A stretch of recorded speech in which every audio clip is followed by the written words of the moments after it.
less all right again, but the hairy man cannot do that.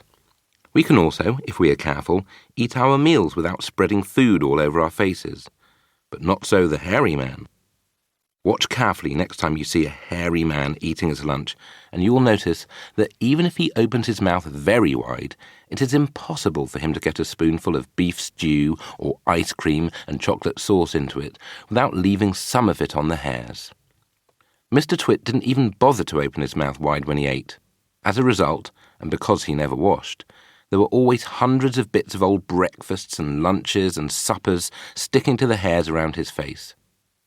They weren't big bits, mind you, because he used to wipe those off with the back of his hand or on his sleeve while he was eating. But if you look closely, not that you'd ever want to, you'd see tiny little specks of dried-up scrambled eggs stuck to the hairs, and spinach and tomato ketchup and fish fingers and minced chicken livers and all the other disgusting things Mr. Twit liked to eat. If you looked closer still, hold your noses, ladies and gentlemen, if you peered deep into the moustachy bristles sticking out over his upper lip, you would probably see much larger objects that had escaped the wipe of his hand, things that had been there for months and months, like a piece of maggoty green cheese or a mouldy old cornflake or even the slimy tail of a tinned sardine. Because of all this, Mr. Twit never went really hungry. By sticking out his tongue and curling it sideways to explore the hairy jungle around his mouth, he was always able to find a tasty morsel here and there to nibble on.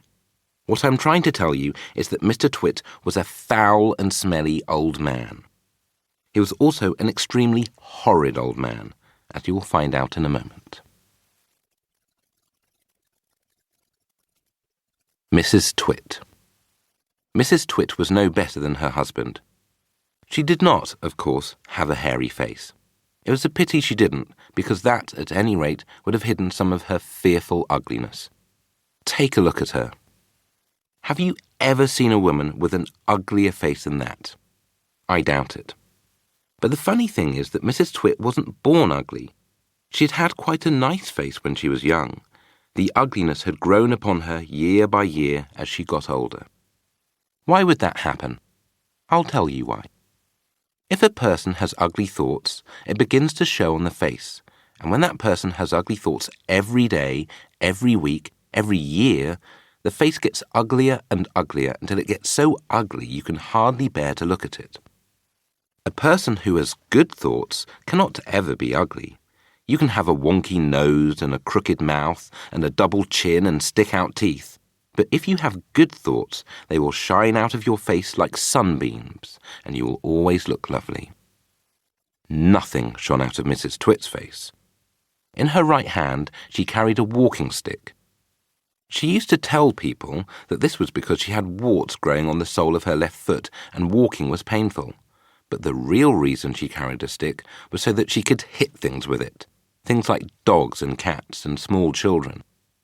And then there was the glass eye. Mrs. Twit had a glass eye that was always looking the other way. The glass eye. You can play a lot of tricks with a glass eye because you can take it out and pop it back in again any time you like. You can bet your life Mrs. Twit knew all the tricks. One morning, she took out her glass eye and dropped it into Mr. Twit's mug of beer when he wasn't looking. Mr. Twit sat there drinking the beer slowly. The froth made a white ring on the hairs around his mouth. He wiped the white froth onto his sleeve and wiped his sleeve on his trousers. "You're plotting something," Mrs. Twit said, keeping her back turned so he wouldn't see that she had taken out her glass eye. "Whenever you go all quiet like that, I know very well you're plotting something." Mrs. Twit was right. Mr. Twit was plotting away like mad. He was trying to think up a really nasty trick he could play on his wife that day. "You'd better be careful," Mrs. Twit said, "because when I see you starting to plot, I watch you like a wombat." "Oh, do shut up, you old hag," Mr. Twit said. He went on drinking his beer, and his evil mind kept working away.